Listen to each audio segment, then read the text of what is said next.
যে কারণে আসিফ মাহমুদের বই জন্মভূমি অথবা মৃত্যু বই থেকে সাদিক কায়েমের ছবিটা বাদ গেল, সেটা নিয়ে স্পেসিফিকলি কথা বলা দরকার, কারণ এটা নিয়ে জনমনে বেশ আলোচনা এবং সমালোচনা তৈরি হয়েছে। প্রথমত হচ্ছে যে আমাদের যারা সমন্বয়ক আছে, স্পেসিফিকলি হাসনাত আবদুল্লাহ এবং আসিফ মাহমুদ, এরা সুশীল সাজার বেশ চেষ্টা করছে। হ্যাঁ, তাদের কথা এবং তাদের বক্তব্য দেখে সেটি মনে হচ্ছে। আমি সেগুলো পয়েন্ট আকারে আপনাদের সাথে আলোচনা করব।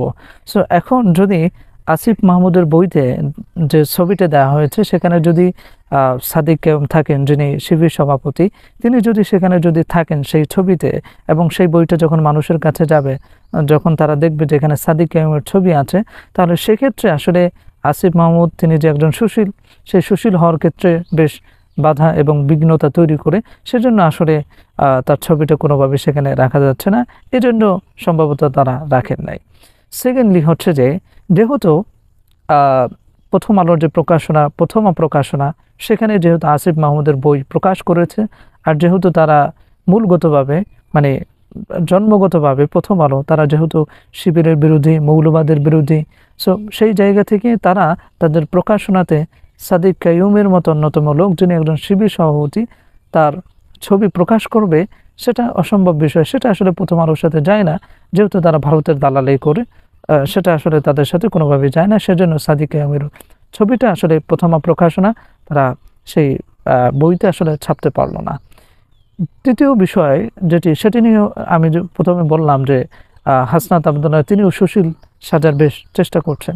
সেটি হচ্ছে যে দেখেন, কয়েকদিন আগে এখন টিভি নিউজ রুমে হাসনাত এবং সার্জিসকে যে গালি দিল একজন উপস্থাপিকা, সেই উপস্থাপিকার শুনলাম যে চাকরি গিয়েছে। এখন চাকরি গেছে নাকি যায় নাই, সেটা তেমন একটা আলটিমেটলি নিউজ আমাদের কাছে আসে নাই।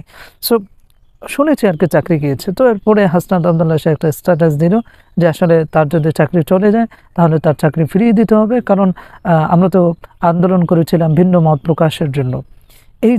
এই যে বক্তব্যটা, এটাই তিনি যে একজন সুশীল হওয়ার যে প্রমাণ করছেন, এটাই কিন্তু এখানে প্রমাণিত। কারণ ভিন্ন মত প্রকাশের অবশ্যই স্বাধীনতা রয়েছে, এবং সেটার জন্য আমরা আন্দোলন করেছি, সেটা আমরা মেনে নিলাম। কিন্তু একজন মানুষকে ব্লেম দেওয়া, মানে কোনো উইদাউট রিজন, কোনো কারণ ছাড়া একজন মানুষকে ব্লেম করা, গালি দেওয়া, এটা কি আসলে ভিন্নমত প্রকাশ? আমরা গঠনমূলক সমালোচনাকে আমরা অ্যাপ্রিসিয়েট করি, ভিন্নমত পোষণকে আমরা অ্যাপ্রিসিয়েট করি, ভিন্নতা এটা থাকবে, ঠিক আছে।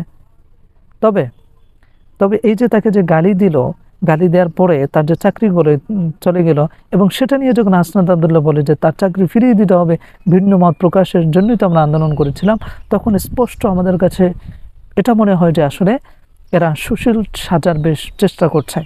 সেই পার্সপেক্টিভ থেকে আসিফ মাহমুদ তিনি তার বই থেকে সাদিক কায়েমকে রাখলেন না, সেটা আমাদের কাছে স্পষ্ট। সো আমি সর্বশেষ বলবো আসিফ মাহমুদের কাছে, কাইন্ডলি বলবো যে আসলে আমরা যে ডিসক্রিমিনেশনের এগেনিস্টে আমরা যে মুভমেন্ট করেছিলাম, আপনারাই তো সেটা নেতৃত্ব দিয়েছেন।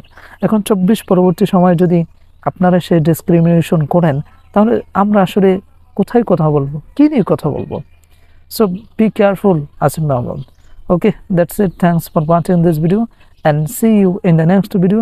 Allah Hafiz.